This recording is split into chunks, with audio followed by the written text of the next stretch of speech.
Consultez notre site internet.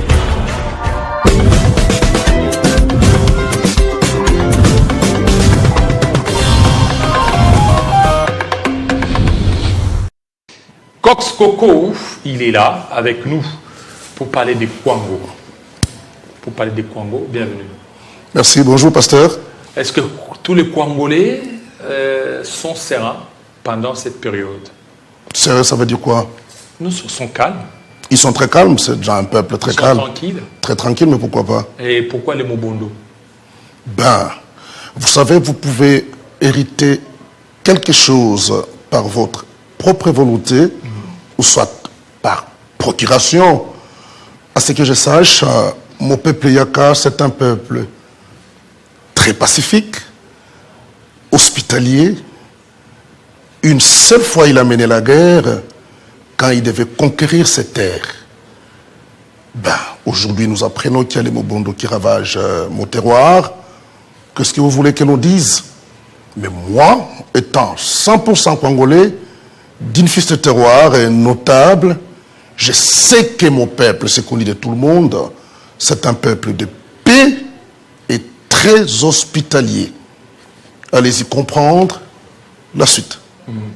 Très hospitalier. Alors, quels sont les efforts qui sont consentis par le gouvernement pour pacifier cette partie du territoire national? Bien, je suis en train de voir le gouvernement de temps en temps est en train d'envoyer les troupes pour essayer de maîtriser les Mobondo, mais malheureusement on ne sait pas maîtriser une fois pour toutes. Mais nous croyons, parce que notre peuple, nous tous ensemble, nous n'allons pas accepter que notre terroir, qui est déjà au départ très pauvre, et nous ne trouvons aucune raison de le faire, qui est une guerre, des fois armée, à l'intérieur d'un peuple qui souffre déjà, parce que nous n'aimons pas ça. Soyez-en sûrs, avec les efforts du gouvernement et aussi la complicité de mon peuple, un jour on ne parlera plus de Mobondo. Et est-ce qu'aujourd'hui, les Kwangolais se sentent vraiment considérés ou marginalisés? Bien considérés ou marginalisés, je parlerai ni de l'un ni de l'autre, mais oubliés. Oubliés. Je vais dire que les Congolais se sentent un peu oubliés. Comment oublier?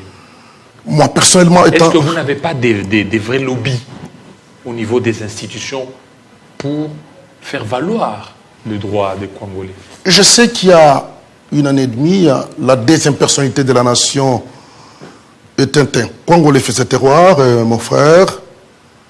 Et nous n'avons qu'une seule ville, c'est la ville de Kenge. J'étais là il y a des semaines passées. On a même vu même vos images qui sont passées ici chez nous. Partout ailleurs au monde, si vous allez, vous trouvez les villes proches de l'aire capitale. Ce sont des villes qui subissent la même influence en termes d'infrastructures que la ville capitale. Je voudrais vous informer, Pasteur Kilolo, que Kenge est la ville la plus proche de Kinshasa, mais il n'y a aucune vraisemblance qui peut définir Kenge comme une ville. Il n'y a rien dans tous les sens. Et vous avez une voiture, après 2 heures, vous êtes à Kenge, mais il n'y a rien dans tous les sens. Et c'est la seule ville que notre province a. Nous croyons, mon peuple croit ensemble avec moi, que le président Félix Tshisekedi, c'est un architecte de la RDC, je ne peux pas l'ignorer. Nous avons été surpris sans bruit, mais nous voyons les œuvres en termes d'infrastructures, pendant que le pays est menacé avec des guerres et des guerres. Mais moi, personnellement, j'étais surpris de voir les inaugurations des infrastructures modernes, ultramodernes, la volonté de bien faire les choses. Les Congolais savent que le président Félix en a. Mais je parle sans peur d'être contredit. Il n'y a pas eu une bouche étrangère qui pourrait chuchoter à son oreille pour qu'il regarde vers le Congo, la province attachée ou proche de la ville de Kinshasa. Donc, le Congo est oublié par manque, j'appellerais ça un lobby, ou par manque d'un leadership éclairé pouvant plaider pour ma province.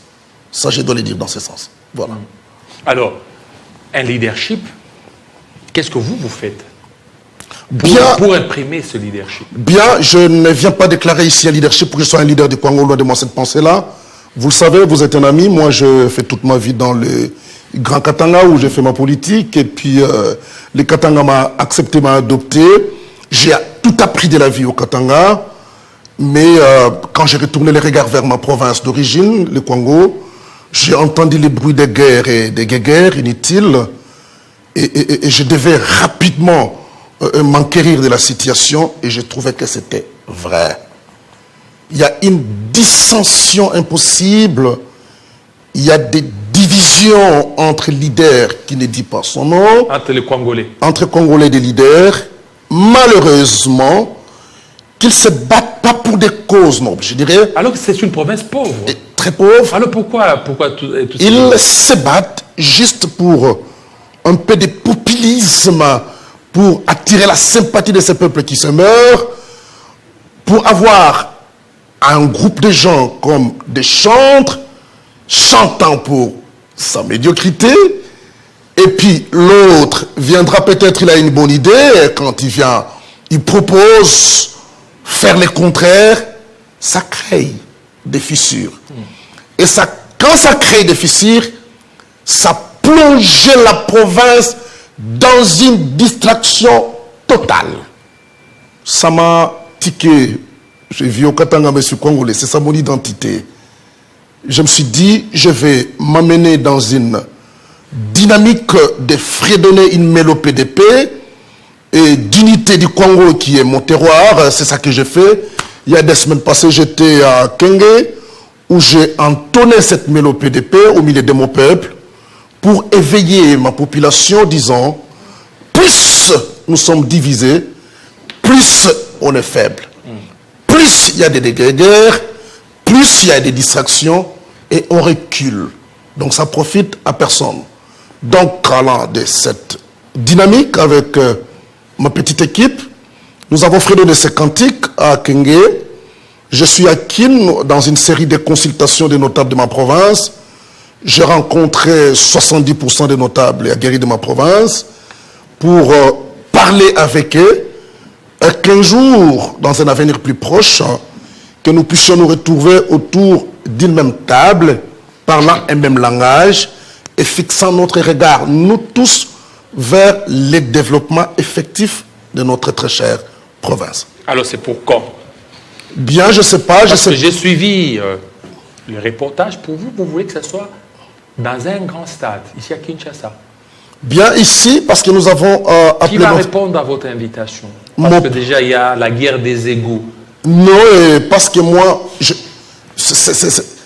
cette pensée d'unité congolaise, cette pensée de paix pour démarrer, décoller le développement de ma province, est un credo personnel ou même personnalisé à ma personne. Supporter cette tautologie, c'est-à-dire que je suis neutre. Je ne vais pas comme politique. Je vais comme Congolais et je lance mon message à la population congolaise comme identité. C'est un son d'éveil. J'étais à Kenge, il n'y avait aucun drapeau. C'était les Congolais qui ont répondu à mon appel. C'est la même chose que je vais faire ici à Kinshasa. Je vais lancer un appel aux Congolais. Ce n'est pas secret. Loin de moi la pensée séparatiste. Loin de moi la pensée qu'on ne me qualifie pas d'un tribaliste. C'est mon peuple qui est majoritaire dans cette ville de Kinshasa parce que même à pied, il arrive à Kinshasa, même à vélo, il vient à Kin, il achète les Thompson, le soir il rentre. Donc mon peuple est très présent dans cette ville de Kinshasa. C'est vrai qu'aujourd'hui, c'est les larmes dans mes yeux. Quand on parle de Yaka, ça frise l'insulte. Alors, quelle est votre lecture par rapport au dialogue? Bien. Au dialogue inclusif. Tu m'amènes maintenant dans ma peau de politique. Là, tu me surprends, mais je n'ai pas de choix. J'étais plus ici pour parler de ma province, mais parlant du dialogue inclusif, moi, j'avais entendu des bruits, des spéculations dont je ne tirais même pas d'attention, mais c'est juste quand j'ai entendu sortir ces mots de la bouche du chef de l'État, je comprends qu'il y a ce désir, qu'il y aura un dialogue inclusif, mais bien identifié pour des Congolais. Et si je dois avancer, suivant le président de la République, des Congolais, mais qui n'ont pas provoqué la désolation, qui n'ont pas provoqué le sang, qui n'ont pas provoqué les morts des innocents. C'est ça que moi je sais. Et comme c'est le chef de l'État qui en parle, il est dit en français, le désir d'un roi c'est un ordre, parce que c'est voulu par l'autorité suprême. Nous, comme Congolais, nous ne pouvons que nous aligner par la volonté de l'autorité suprême, je pense. Voilà, ça c'est bien dit. Monsieur Coxco, voilà, un vrai Congolais perdu au Katanga, les Katanga aussi, qui a encore besoin de vous. Voilà, donc la fois dernière, nous vous avons annoncé à nos téléspectateurs, vous n'étiez pas venus, et les téléspectateurs étaient vraiment impatients, ils voulaient certainement vous entendre. Ce n'est qu'une partie remise, vous êtes là.